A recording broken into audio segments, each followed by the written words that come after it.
Buenas tardes a todos. Bueno, el año pasado me tocó abrir Naucas y lo hice dedicando una charla a Verne y comenté varias novelas. Una de ellas, Viaje al centro de la Tierra, muy conocida. Los protagonistas entran por el volcán Snæfell, en Islandia, y al final de la novela, después de múltiples peripecias sorprendentes, extraordinarias, salen por el Stromboli, en Italia. Ese volcán está en las Islas Eolias. Las Islas Eolias están al norte de Sicilia y, según la mitología clásica, allí vivía Eolo, el guardián de los vientos. Para algunos un hombre, para otros un dios, depende de los relatos mitológicos a los que consultemos. En cualquier caso, tenía dentro de una gruta a algunos de sus hijos, a los más revoltosos, y vamos a conocerlos. Para ello, vámonos a Atenas al siglo I a.C. Allí, a los pies de la Acrópolis, en el Ágora romana, en la plaza del mercado, había un edificio singular que sigue estando allí erigido, que es la Torre de los Vientos de Atenas, que en realidad, aparte de ayudar a saber de dónde soplaban los vientos, era también el reloj con el que los paseantes, los comerciantes que había allí, pues podían saber qué momento del día era. Era una torre singular, lo sigue siendo, porque tiene 8 fachadas, cada una de ellas orientadas a una dirección determinada. Cuando estaba, por ejemplo, el mediodía, los relojes de sol que había en sus fachadas permitían conocer el momento del día. Como digo, imaginaos que el día estaba nublado, pues dentro había una clepsidra, un reloj de agua, que también permitía obtener esa información. Pero vamos a lo que nos interesa, el viento. En la parte alta ya no está, había una veleta con forma de tritón. Y debajo, unos frisos que siguen estando ahí, donde están los hijos de Eolo. Vamos a ver quiénes son estos personajes. Los hijos buenos, por así decirlo.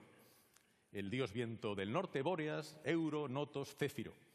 Dioses de vientos amables, no peligrosos, no díscolos. Todo lo contrario que los Anemoi Tuiae. Los vientos de la tempestad también están ahí en la Torre de los Vientos. Kaikias, Apeliotes, Lips o Libis, viento que viene de Libia, o Escairon. Kaikias, fijaros, tiene un recipiente como con piedras, eso es granizo. Es decir, era un viento que cuando soplaba no traía cosas buenas. Uno de los impulsores de la Torre de los Vientos de Atenas fue este famoso arquitecto de la antigüedad, Vitruvio. En su tratado de arquitectura, entre otras cosas, plantea cómo debería ser la ciudad romana ideal y hace coincidir las calles principales, las avenidas, con zonas donde no soplan vientos dominantes, precisamente para evitar que haya zonas incómodas para pasear. Pero lo cierto es que en las ciudades, tal y como el viento evoluciona y se mueve, hay efectos de aceleración, sobre todo en las esquinas, y lo habréis comprobado seguramente donde vivís. Una de las principales contribuciones de Vitruvio fue la Rosa de Vientos de 24 rumbos, y ahí ya vemos nombres que nos resultan conocidos o familiares. Septentrio, viento del norte; Solanus, viento que viene de donde sale el sol, se sigue usando, sobre todo a nivel agrícola. Vulturnus, nuestro bochorno, viento húmedo. Africus, viento de África; los ábregos, vientos del suroeste húmedos. Favonius, esa palabra evolucionó al famoso efecto Föhn, que al atravesar las montañas se calienta. O el Circius, que esto os suena seguro, que es el cierzo, que no solo sopla en el Valle del Ebro, pero allí es particularmente intenso. Hay incluso nombres que tienen orígenes muy curiosos. Amargacea, contracción de amargacenas, esa ventolera que sopla cuando se pone el sol y que les amargaba la cena a las gentes de los campos hace tiempo. O la palabra vendaval, que viene del francés, esto lo sabe poca gente, de vendaval, viento de abajo. En Normandía, la gente del mar, cuando había un temporal en el Cantábrico, se refería a eso, y la palabra se extendió y ya es de uso común. Solemos confundir el aire con el viento, y no es lo mismo. El viento se suele decir que es aire en movimiento, pero no en cualquier dirección. Como pongo aquí, movimiento del aire en un plano horizontal con respecto a la superficie terrestre. Si va hacia arriba o de arriba bien hacia abajo, tenemos corrientes ascendentes o descendentes. Las térmicas con las que, por ejemplo, las aves rapaces o la gente que hace parapente utiliza para mantenerse ahí arriba. El movimiento del aire viene dictado por las fuerzas que en todo momento actúan sobre las moléculas que hay en el aire, aquí a nuestro alrededor.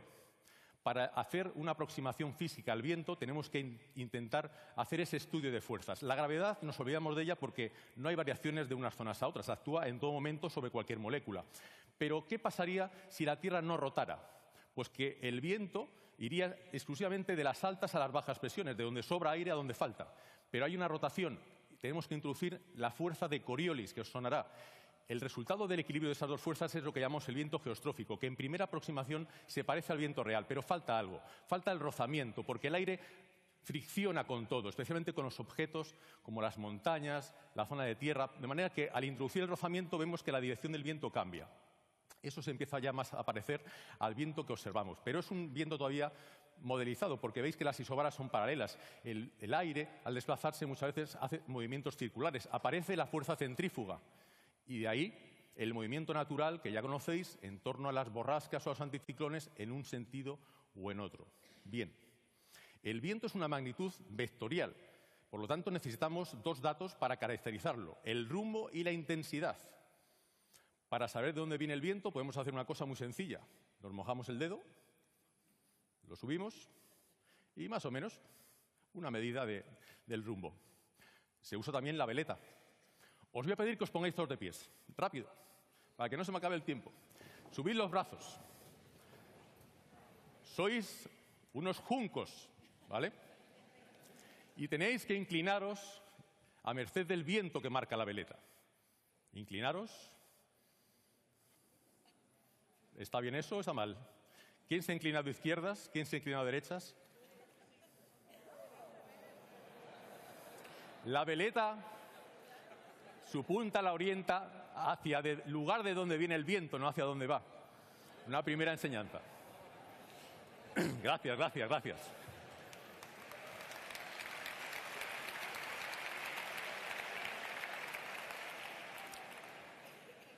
Leon Battista Alberti fue el primer inventor, por llamarlo así, de un anemómetro, de palas basculantes, como veis en la figura, pero la revolución vino mucho más tarde con el anemómetro de cazoletas de Robinson.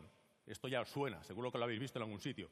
Robinson lo diseña con 4 cazoletas, pero finalmente Patterson, un meteorólogo canadiense, lo diseña con 3, porque se pudo comprobar que la interacción de las ráfagas de viento, el viento rafagoso, alteraba la medida en el de 4 y en el de 3 era mucho más eficaz. En los observatorios hay anemómetros, están en lo alto de una torre para evitar efectos indeseados cerca del suelo, están junto a la veleta. Incluso las ciencias, digamos que avanzan. Hoy en día hay anemómetros sónicos. Con una señal de ultrasonidos, la variación de los rebotes hace que se pueda medir con precisión la intensidad con la que está variando en todo momento el viento. Bien. Esto también lo habéis visto por las carreteras al cruzar un viaducto, cuando también, por ejemplo, estáis en un aeropuerto. Es una manga catavientos. Nos permite saber el rumbo y la intensidad. El grado de erección depende de la excitación que le produzca el aire en movimiento a la manga. Esto es para Laurita, para que lo prepare en alguna de sus charlas maravillosas. Pero lo que no sabéis es que esa inclinación, en base a las bandas rojas y blancas, nos permite saber qué intensidad está soplando en función de la forma que tenga el catavientos. Bien, estas medidas de viento nos permiten caracterizar esta variable meteorológica, por ejemplo, aquí en España. Por eso hablamos tanto de la tramontana en Ampurdán o en Menorca, el cierzo famoso en el Ebro, el levante o el poniente en el Estrecho, los alisios en Canarias, el nordeste en el Cantábrico. Esos datos nos permiten saber, estirando las series, qué viento es el que domina en cualquier lugar de nuestro país. Bien, ¿y en el mundo?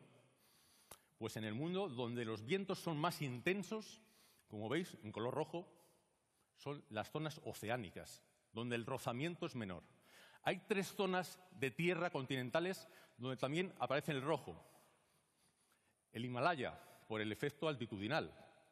A 8.000 metros siempre hay mucho viento. Groenlandia, una meseta muy elevada de hielo.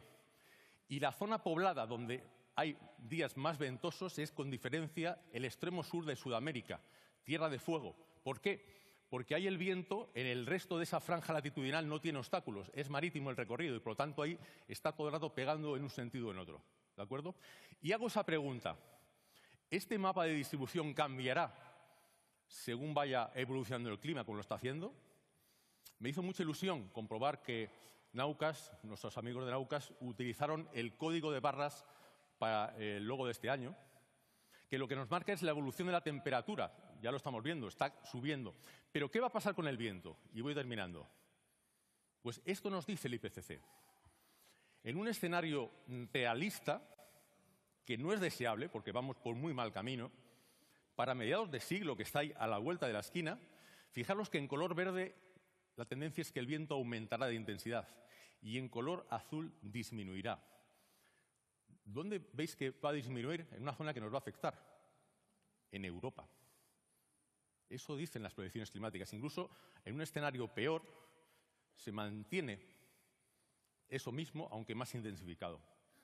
Esto es una mala noticia, ¿por qué? Porque estamos apostando por las energías renovables, en particular por la eólica.